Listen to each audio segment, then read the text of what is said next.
Jovem mancebo, aula de som. Tá escutando?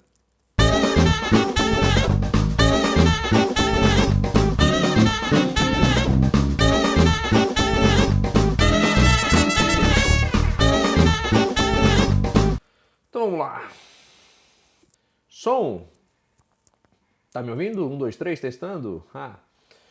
Som é a conclusão do nosso estudo de ondulatória. Bom, as ondas sonoras, obviamente, são captadas pelo ouvido e fazem vibrar a membrana timpânica, que fazem vibrar outros ossos ali dentro, a bigorna, o martelo, que mandam pulsos elétricos para o cérebro e aí você escuta. O lance é que essa membrana timpânica ela consegue vibrar com frequências de sons que variam entre 20 Hz e 20 mil Hz. O que for próximo dos 20 Hz, ou seja, os sons que têm frequências baixas até 20 Hz são considerados sons graves.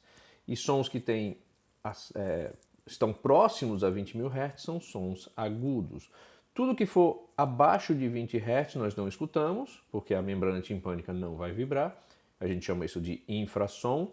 E tudo que for acima de 20 mil Hz a gente também não vai escutar e a gente chama isso de ultrassom. Sim, é o mesmo nome daquele exame que você faz, né, que usa ultrassons, usa sons de frequências maiores que 20 mil Hz. Né?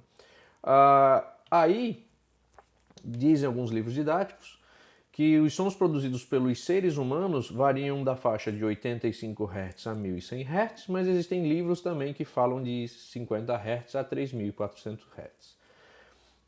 Não há um consenso, eu não sei porquê, eu tentei buscar informação, mas não consegui.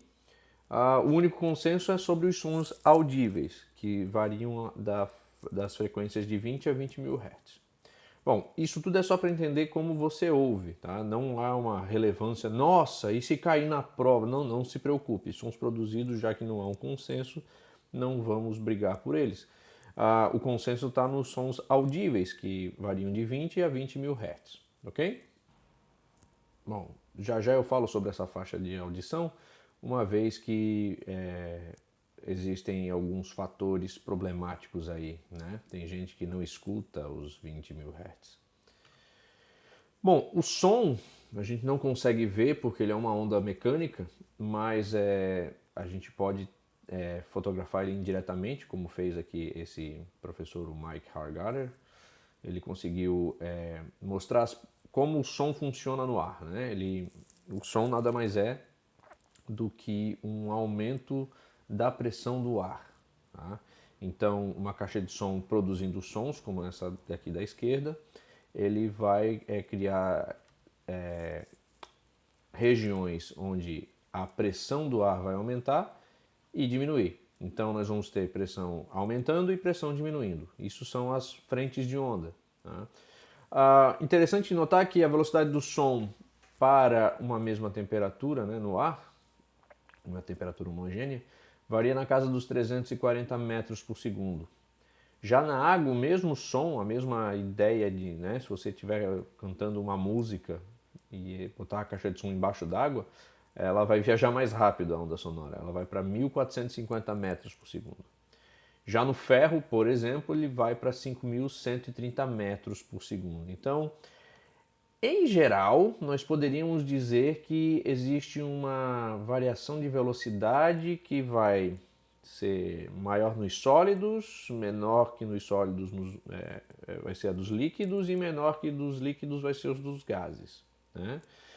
Porém, nós temos situações em que, por exemplo, o mercúrio ele tem uma velocidade superior, e o mercúrio é um metal líquido, é um componente líquido, ele vai ter uma velocidade superior ao do chumbo, por exemplo, que é encontrado normalmente na sua forma sólida. Tá?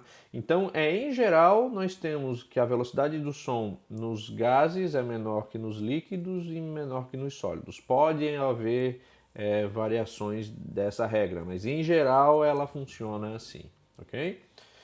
Então, das ondas sonoras, nós podemos perceber que essas frentes de onda, esse acúmulo da pressão do ar, ela forma essas regiões maiores, né, de densidade maior do ar, que a gente tem como uma região de aumento de pressão, que a gente chama isso de compressão, e onde o ar está rarefeito, porque ele mudou da posição ali para as frentes de onda, né, a diminuição da pressão, então a rarefação.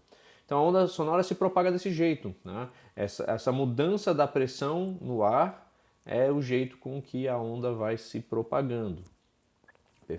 Sim, é difícil você desvincular a ideia de abaixar o volume e você pensar que o som vai ficar mais grave. Não é isso. Não confunda o seu cotidiano, não confunda aquilo que você fala no cotidiano com as ideias da física. Tá? Essa ideia aqui de altura é uma delas. Então, quando a gente fala de altura de som em física, nós estamos nos referindo ao fato da frequência ser alta ou baixa. Tá? Se o som é agudo ou se o som é grave. Muito bem. A segunda qualidade fisiológica da onda sonora é a intensidade. Aí sim tem a ver com o volume, que é o tamanho da amplitude, ou seja, o tamanho da perturbação. Bom, aí nós temos um gráfico bem interessante sobre isso, e você já deve estar sabendo o que eu vou falar, que é a da intensidade sonora. Tá? A gente sabe que a gente escuta entre 20 e 20 mil Hz, né? Essa é a frequência, mas também depende da intensidade do som. Tá?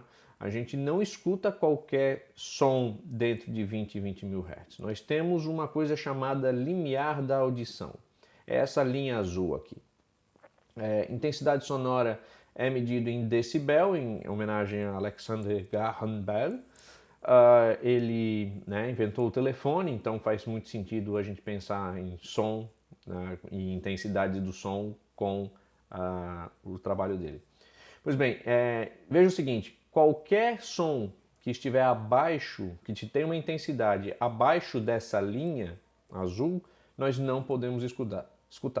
Então veja só, por exemplo, eu sei que a frequência de 100 Hz é uma frequência que eu posso escutar, porque ela está dentro de uma faixa de 20 a 20 mil Hz, perfeito? Entretanto, se ela tiver uma intensidade menor que 20 decibel, então eu não vou conseguir escutar. Por quê? Porque está abaixo do limiar da audição. Tá?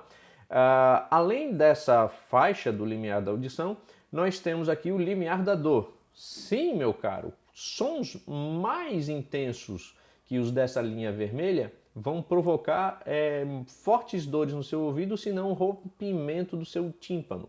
Tá? E aí, toda essa galera que está dentro dessa área verde são os sons que nós podemos escutar normalmente. Ok?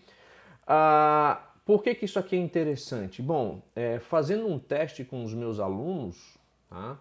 Eu descobri que a maioria deles não consegue escutar sons acima dos 16 mil Hz.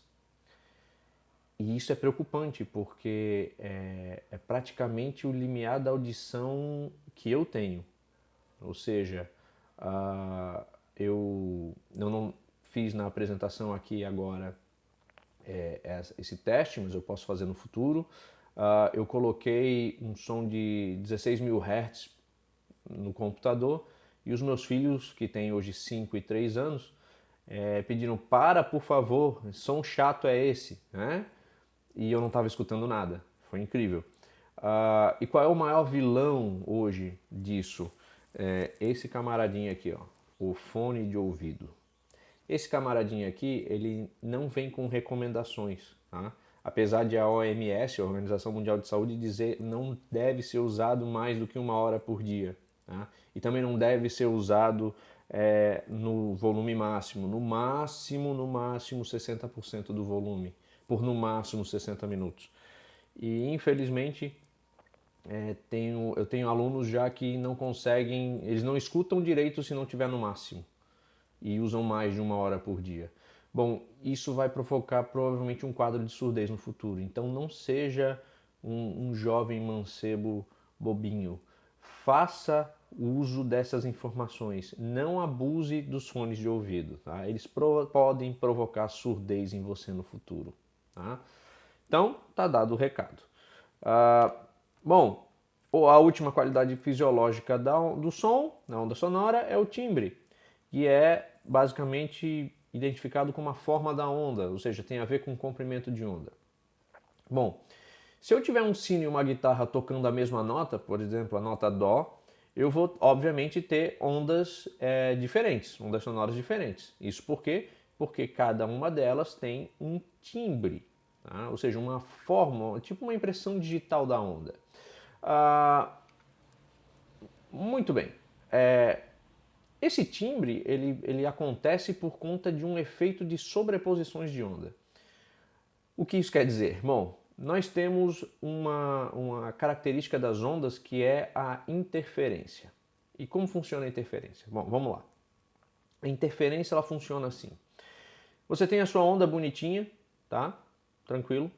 E se outra onda passar por ela, ou seja, se tiver uma mesma onda com a mesma amplitude, na mesma fase, ou seja, estiverem alinhados crista com crista ou vale com vale, nós vamos ter uma interferência positiva nessa onda, ou seja, ela vai acabar crescendo, ela vai ser reforçada, a pressão ali vai aumentar, porque você tem outra onda agora aumentando a amplitude dessa onda. Tá? Então a gente chama isso de interferência construtiva. Tá? Então quando você tem um alinhamento de duas cristas e de dois vales, obviamente, né, você vai ter a interferência construtiva, a onda vai crescer. Agora, se você tem a sua onda e nos locais onde você tem um aumento de pressão, que são as cristas, e os vales, onde há diminuição da pressão, você fizer passar outra onda com uma fase invertida, ou seja, nenhuma crista coincide e nenhum vale coincide, aí nós vamos ter o resultado destrutivo. Ou seja, a pressão que antes estava crescente na onda, né, vai passar uma outra onda que vai ter uma diminuição da pressão, então ela vai acabar anulando essa pressão positiva. Ou seja, quando uma crista e um vale se encontram, acaba-se com a onda naquele ponto. Obviamente, se tiverem a mesma amplitude, tá? Isso aqui é tudo para a mesma amplitude. Se não tiver a mesma amplitude, então quem tiver mais intensidade, né, ou crista ou vale, vai ter a sua parcela ali se sobressaindo. Enfim, por que eu estou mostrando isso? Bom, porque as ondas sonoras, elas têm uma coisa chamada harmonia. Tá? Então a gente chama o tom fundamental, que seria a nota simples de uma única frequência, como o tom fundamental. O que você está falando, professor? Você sabe que, por exemplo, num piano, se você já viu algum piano, você tem várias teclas, mas você tem notas musicais limitadas, né? Você vai ter Dó, Ré, Mi, Fá, Sol, Lá, Si e os seus sustenidos, mas você também vai ter o Dó, Ré, Mi, Fá, Sol, Lá, Si, de novo, num tom mais agudo, né? Então você tem uma escala de tons. Essa escala de tons, como eu falei, a altura do som, né? Mais grave ou mais agudo, depende da frequência. Então se eu tiver uma onda que for o dobro da frequência do tom fundamental, eu tenho então o que a gente chama de segundo harmônico. Eu também posso ter 3 vezes o valor dessa frequência fundamental e ter o terceiro harmônico, ou 4 vezes o valor fundamental da frequência fundamental, né, que é o quarto harmônico, e por aí vai. Ou seja, eu posso ter a mesma nota Dó, só que em tons mais graves, indo para o agudo, isso só mudando a frequência. Pois bem, por que um sino e uma guitarra vão ter notas diferentes? Né? Como é que você identifica o sino e a guitarra? Bom, mesmo eu tendo tons fundamentais, ou seja, a mesma nota, os instrumentos, por serem diferentes, eles vão produzir esse som de maneira diferente. Tá? E os seus harmônicos vão ser diferentes. Tá? Ou seja, vão ter ondas, que são harmônicos, produzidos de maneira diferente. Então elas vão se acabar cruzando. Então veja, na onda de cima eu tenho cristas e vales, ora juntos e ora separados, enquanto que na onda de baixo eu tenho uma onda bem diferente em relação à onda do tom fundamental. O O que acontece é que quando eu for somar as cristas e vales, né, para fazer o padrão de interferência, eu vou ter desenhos diferentes de onda.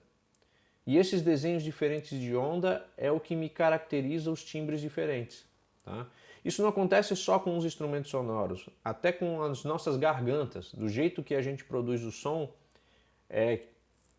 que você identifica que sou eu que estou falando, mesmo que você não me veja, ou mesmo que você escute uma gravação minha. Por quê? Porque a minha voz tem um padrão, cria um padrão, que é o timbre da minha voz, e ele é inconfundível. Tá? Então, veja, o timbre é uma qualidade fisiológica da onda bastante complexa. Né? Ele que dá a característica de cada instrumento ou de cada voz, e ele é formado pela superposição de ondas causada pela interferência, os padrões de interferência para qualquer onda. Isso também acontece para ondas luminosas. Tá? Então, quando você cruza duas luzes, você vai ter um resultado uma terceira. Por quê? Por conta dessa interferência. Tá? Não é difícil, mas não é simples. Tá? Então, não fique preocupado, você só tem que entender uma coisa. Existem 3 qualidades fisiológicas das ondas e o timbre, que é uma delas, você tem esses padrões de interferência. Ok? Bom, eu poderia finalizar por aqui, mas ainda tenho 2 tópicos que eu acho que isso é de suma importância quando se fala de som, especialmente para o 9º ano. O primeiro deles é o eco. Né? Geralmente animais como o morcego utilizam ele, eles criam um som que se espalha por todo o espaço, e quando esse som ele bate em alguma coisa que é interessante para ele, né, tipo uma parede ou um inseto, esse som volta antes que o som que foi para mais longe. Então, o morcego consegue perceber que ali tem alguma coisa que pode ser comestível ou não. Tá? Isso é chamado de ecolocalização, como um morcego consegue se movimentar uma vez que ele não tem quase visão nenhuma. Né? Bom, o que isso tem a ver com o eco? O eco é mais ou menos a mesma coisa, porque quando você está num local bastante aberto, tipo um canyon, e você fala alguma coisa, em determinado tempo depois, essa palavra que você disse, ela volta para você e você escuta ela repetidas vezes, dependendo do espaço. Né? Uma coisa é certa, ecos são retornos do som que você produziu. Tá? E esse som que foi refletido, ele retorna e produz o eco se o retorno levar um intervalo de tempo superior a 0,1 segundo. Então veja, é muito rápido a coisa. E por que é tão rápido? Sim, porque o som viaja com uma velocidade muito elevada, né? São 340 metros por segundo aproximadamente. E você só vai conseguir ter eco se a sua própria voz viajar uma distância de pelo menos 17 metros. Então, se você tiver intensidade na voz suficiente para fazer o som que você está produzindo e bater em alguma coisa e voltar a 17 ou uma distância maior, você provavelmente poderia ouvir um som de eco. É comum você em ginásios escutar isso, uma vez que a parede mais distante está a mais de 17 metros. Então é mais um aspecto que a gente estudou em ótica, né? A reflexão, a refração, são processos de ondas, e aqui, como são ondas sonoras, também vão ter. O interessante é que o eco ele é percebido e dessa maneira que ele funciona. Tá? Ele só vai funcionar se você tiver a 17 metros da parede ou da pedra, ou dependendo de onde você estiver. Perfeito? Ficou meio confuso, né? Mas não tem problema não. Eu explico melhor outra hora. Bom, a segunda característica que eu costumo apontar para as ondas sonoras, além do eco, é o efeito Doppler. Tá? O efeito Doppler é bem simples. Se você tiver uma fonte sonora que está parado, ela vai emitir frequência para todas as direções iguais. Tá? Imagina uma ambulância parada, com a sirene ligada. Tá? Você tem aquele som característico de ambulância. Bom, mas se a ambulância começar a se movimentar, o que acontece? Aqui a fonte sonora está se deslocando para a direita, E você pode notar que existe um aumento da pressão na parte da frente, né, desse móvel e uma diminuição da pressão na parte de trás. Significa que aparentemente a frequência ela aumentou na direção do movimento, no sentido do movimento, e ela está aumentando na direção oposta ao movimento. Tá? Não, desculpa, no sentido oposto ao movimento. A direção é sempre a mesma, né? Porque a direção é vertical, horizontal, o sentido é para a direita ou para a esquerda. Ok. Então veja, como é que você percebe isso? Bom, quando uma ambulância está se aproximando de você, o som fica bastante agudo, e quando ela vai se afastando de você, o som fica bastante espaçado e mais grave. Tá? Esse foi o resultado da pesquisa do nosso querido amigo Johann Christian Andreas Doppler. Né? Não sei se ele era alemão, mas vale a pena com um nome desse fazer esse sotaque estranho.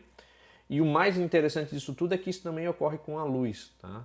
A gente sabe que galáxias que estão se afastando de nós, elas tendem a ter uma luz mais avermelhada no seu espectro do que se ela estivesse se aproximando. E quando ela está se aproximando, a luz fica mais azulada.